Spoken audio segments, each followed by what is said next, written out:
The heart pumps blood essentially at two different places. First place is your body, so that the oxygenated blood in the left side of the heart gets pumped to the body. The body uses that oxygen and sends it back to the right side of the heart, from where it is pumped to the lungs to get oxygenated and is then circulated back into the body. The amount of blood that is pumped into the body is sort of based on this demand that your body has for blood. And think of your body as a gauge that says, hey, I need this much blood to sustain this much activity. And this can obviously change. So like if you start working out, your demands for oxygen might go up, but your heart can accommodate for that. And it starts pumping more blood into the body to meet the body's demands. Heart failure,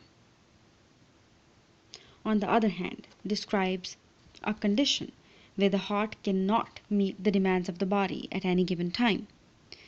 The heart is not able to pump the blood to meet the body's demands. There are essentially two different types of heart failure. The first one we call systolic heart failure. Systolic refers to systole, the phase of the cardiac cycle where the blood is being pumped out of the heart. So systolic heart failure is when the heart muscles are not pumping blood with enough force and are weakened and smaller than the healthy heart. So when these smaller cardiac myocytes contract, they are not able to produce as much force which is required. Heart is a muscle. When it contracts, it squeezes. Think of it like a water bottle that you're holding with your hand. So when you squeeze the bottle, it shoots the water out. Same concept with your heart. When those muscles contract, you squeeze the blood. That's how you eject the blood to your body and the lungs.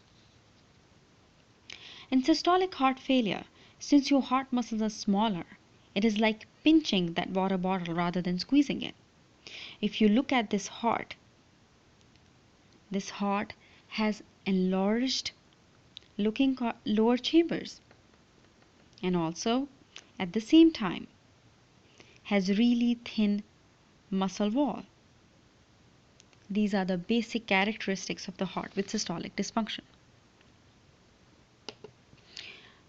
Diastolic heart failure, on the other hand, instead of being a pumping failure, is a filling problem, which is why we call it diastolic heart failure, because it refers to the diastole, which is that phase of the cardiac cycle where the heart fills with blood.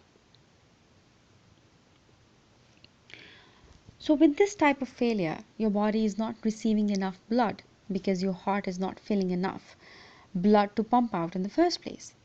So if we jump back to that water bottle analogy, this time you are holding it with one hand just like you were for the healthy heart.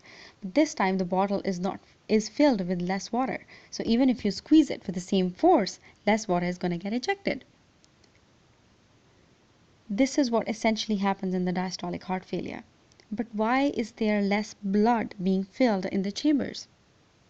That's because the muscles are larger in this case. So far, we have both types of heart failure involving both the sides at the same time. But this is not always the case. It is totally possible to have an isolated heart failure. You can have it isolated on the left side, or you can have it isolated on the right side. One important thing to note here is that it is usually the left-sided heart failure which happens first, leading to the right-sided heart failure.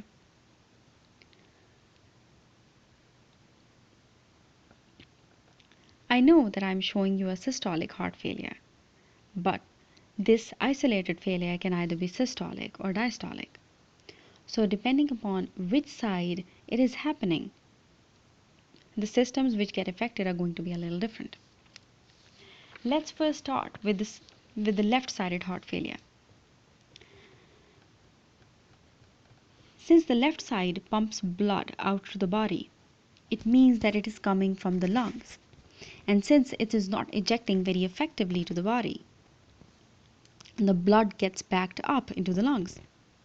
Think of it as a traffic jam in which they close a lane and let one car through at a time. It's the same what is happening in the lungs. So really common symptom of left-sided heart failure is fluid built up in the lung, which is called congestion. That is why we also call it congestive heart failure. Now let's look at the right side. And let's look at the right-sided failure. We now know that the right side pumps blood to the lungs, and we also know that it comes from the body. And since it's the right side which is failing now, we have this traffic jam situation again. But this time it's backed up into the body. So patients with right-sided failure may start getting fluid built up in their feet, legs, and abdomen. So again, like left-sided heart failure, you have congestion and fluid built up, but this time it's in your body. Now, a quick recap.